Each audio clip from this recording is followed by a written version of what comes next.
I want normalcy returned to both of our countries, and that's not going to happen with him. And if he comes back now, he's going to be so puffed up and fucking pompous. He's just going to be a nightmare for the next 4 years. We can't. I don't want him in there, and Beard probably doesn't either. I don't know about Justin. He dealt with him for like a long time before Beard came. But I don't. No other leader of any nation wants him in. Everybody's sick and tired of his bullshit because, well, he calls them out on anything he feels he wants to, whether it's true or not. He just mocks everybody relentlessly, and you know, too many people think that's a great thing. The actual statistic that I read this afternoon: 4% of what Donald Trump says publicly is true.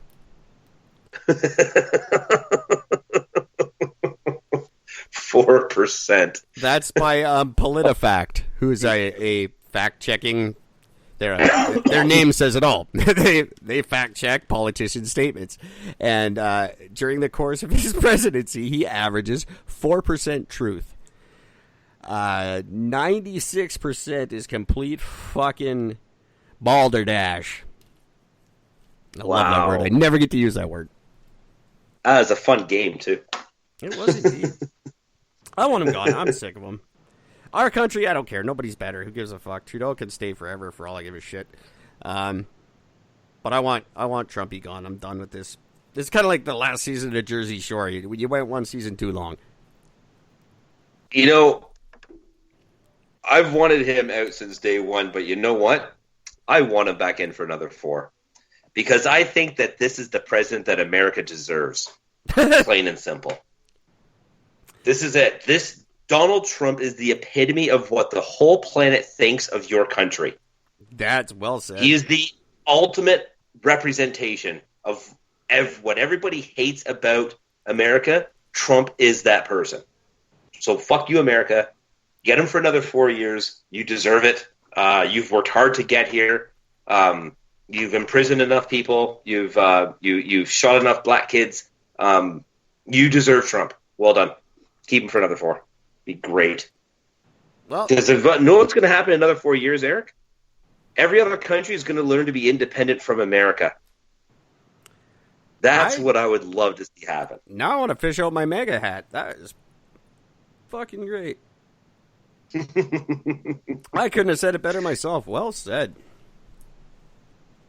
Where are that we? Should be I just want to keep an eye on the time. I'm going to give a little shout out to the Stories Behind the Songs, which debuts in just a month. March the 1st, Stories Behind the Songs debuts on, I believe, Apple Podcasts and a couple different places. But follow on Facebook and check it out. That's an Oracle Media production where every week a different host gets to tell you the stories behind some of their favorite songs from the 60s, 70s, 80s, 90s, 0s, 10s, and now 20s.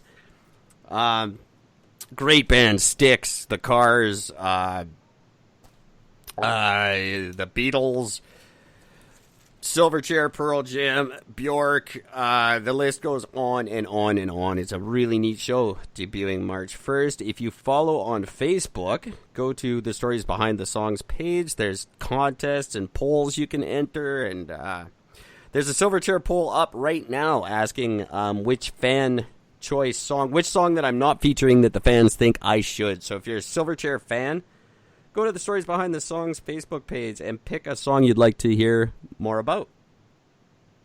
And that'll debut on March the 1st, if I ever fucking finish recording it. Now, speaking of Pearl Jam, by the way, Eric, so I listened to the new Pearl Jam song. Oh, goody.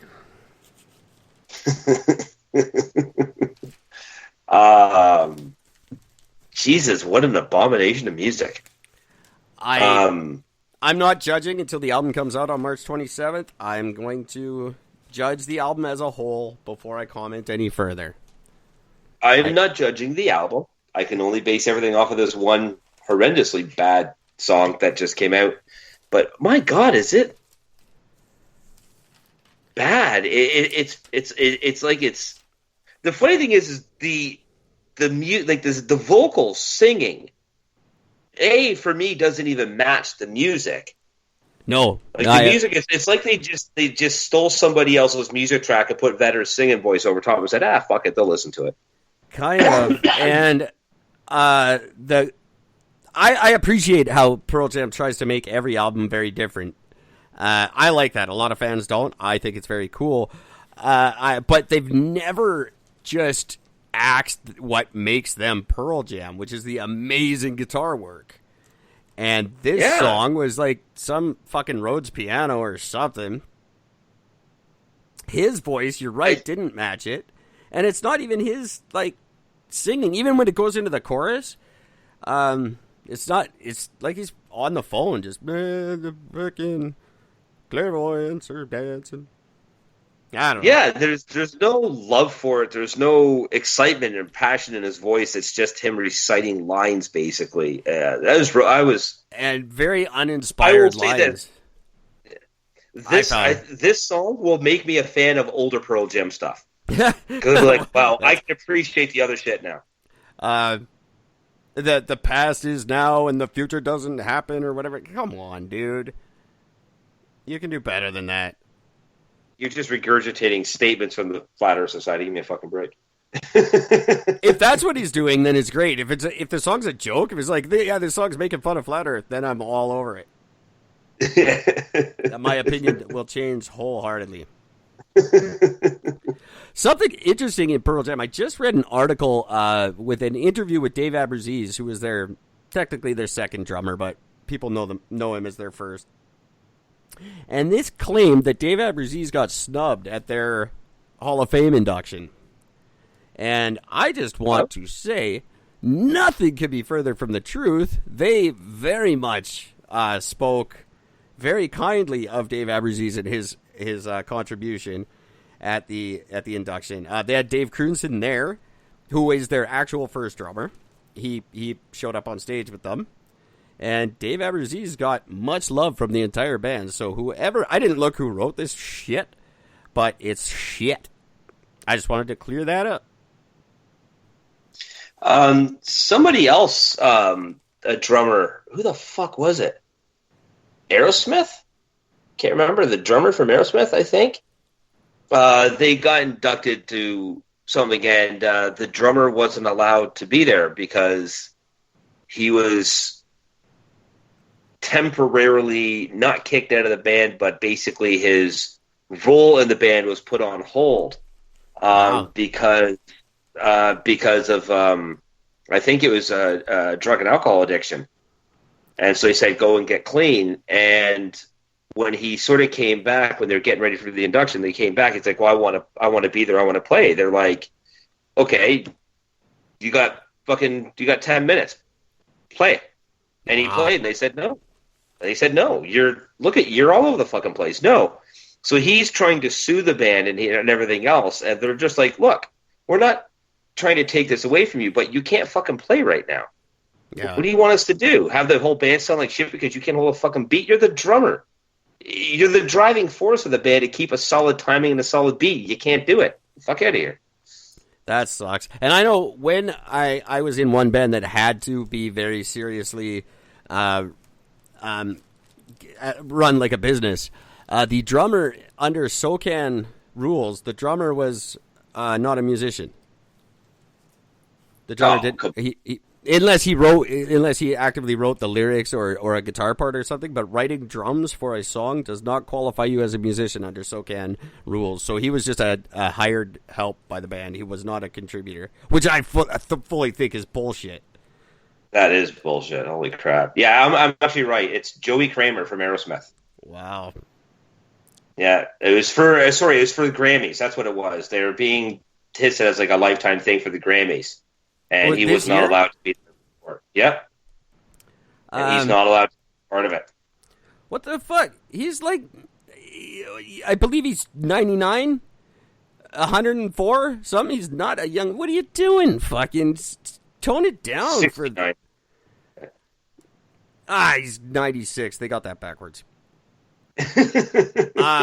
You're old as shit. What are you doing? Fucking calm down and play the drums. Like, you can't just party when you're 69, man.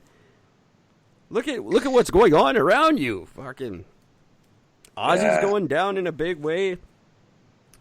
Brian Johnson recovering in a big way.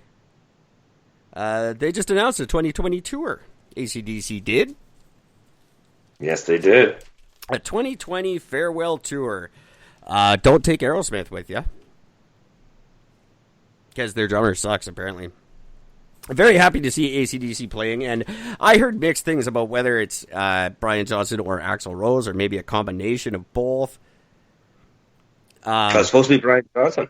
Yeah, I could see him coming out and just kicking ass for one more tour and then just fucking dying on the last day. I see Ozzy doing that too. Ozzy's going to bite off his own head on the last show of the last tour. Oh, that would be the greatest thing in the world if that happened. So what a way to really walks over to his back while and bites his head off. Or gets Sharon to do it. Sharon just comes out and like fucking dresses him. He comes out dressed like a praying mantis, and Sharon just comes out and fucking tears his head off. That would be good. Alice Cooper's touring this year too. He won't be able to top that. That'd be great if that was Alice Cooper's show. My mother is going to see Alice Cooper. She's already got her tickets, and that bothers me. Because my mom's not supposed to be cool.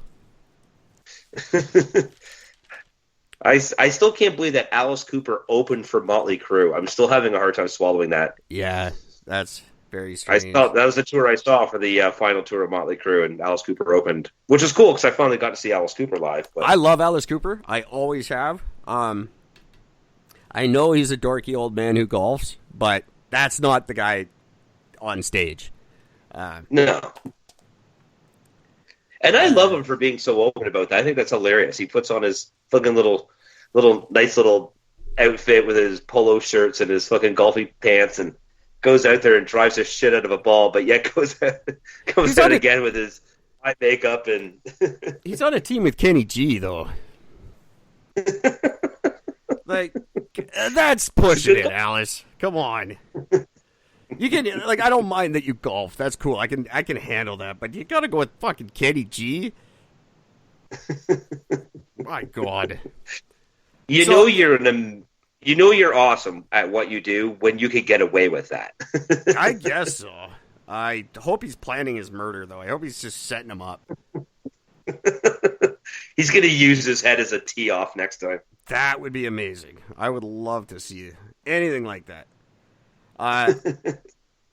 In the world of, I've got a good tour and then a very, very bad tour. What would you like to hear first?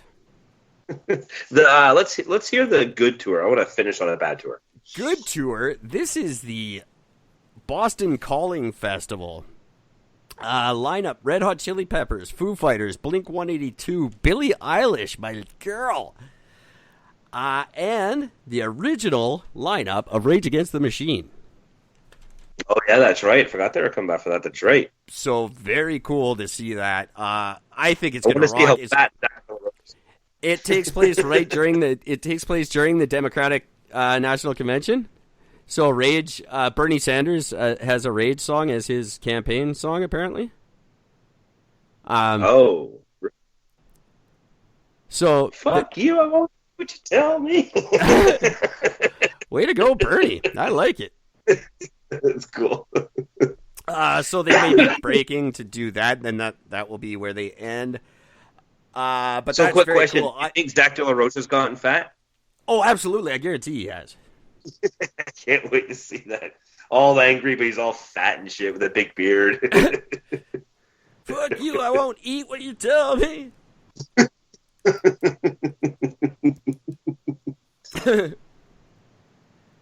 Rage against that keto diet there, buddy. Very, very bad tour. The original lineup reuniting for the end of the road tour. It's our friends Kiss. Kiss? The fuck are they doing? It's the end of the road tour. The original lineup getting together to fucking grab cash, and Sophie Simmons is looking damn good. Other than that, Kiss can fucking join Tom Cochrane in The Blowin' Me.